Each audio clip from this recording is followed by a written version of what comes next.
بسم اللہ الرحمن الرحیم۔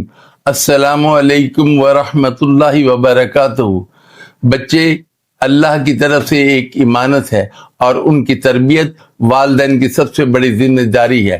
اسلام نے ہمیں اولاد دینے کا حکم نہیں بلکہ ان کی صحیح تربیت کا بھی حکم دیا ہے۔ اللہ تعالیٰ قرآن میں فرماتا ہے، اے ایمان والو، اپنے آپ کو اور گھر والوں کو آگ سے بچاؤ، یعنی صرف اپنی نجات نہیں بلکہ اپنے بچوں کو بھی جہنم سے بچانے کے لیے ان کی تربیت لازم ہے۔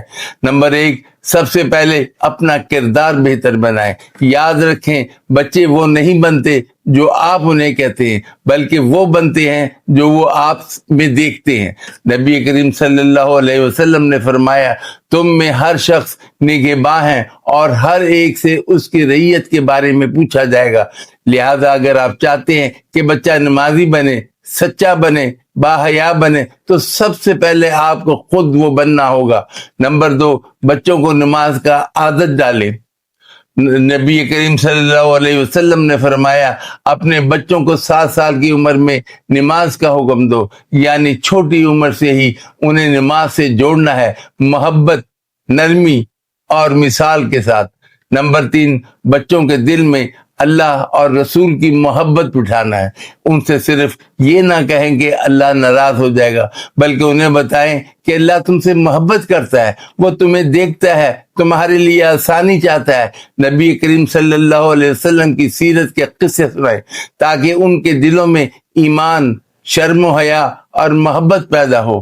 نمبر 4، موبائل، انٹرنیٹ اور دوستوں پر نظر رکھیں۔ آج کی تربیت صرف کیا سکھائے تک محدود نہیں بلکہ کیا بچائیں تک بھی ہے۔ انٹرنیٹ، غلط دوست اور بے حیائی کے ماحول سے بچوں کو محفوظ رکھنا بھی والدین کی ذمہ داری ہے۔ قرآن کہتا ہے، ترجمہ، اس چیز کے پیچھے نہ چلو جس کا تمہیں علم نہیں، انہیں سکھائیں کہ جو چیز حرام یا مشکوک ہے اس سے بچنا ایمان کی علامت ہے۔ نمبر 5، دعاؤں کا اہتمام کریں۔ بچوں کے لیے دعا کریں جیسے انبیاء کرام کرتے تھے۔ حضرت ابراہیم علیہ السلام نے دعا کی، اے میرے رب، مجھے اپنی اولاد کو نماز قائم کرنے والا بنا اور میری دعا قبول فرما۔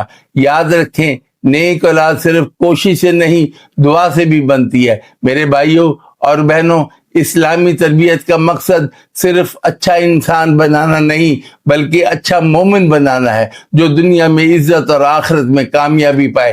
آئیے آج ہم عہد کریں کہ اپنے بچوں کے دلوں میں قرآن، نماز اور نبی کریم صلی اللہ علیہ وسلم کی محبت پیدا کریں تاکہ وہ کل ہمارے لیے صدقہ جاریہ بن جائیں۔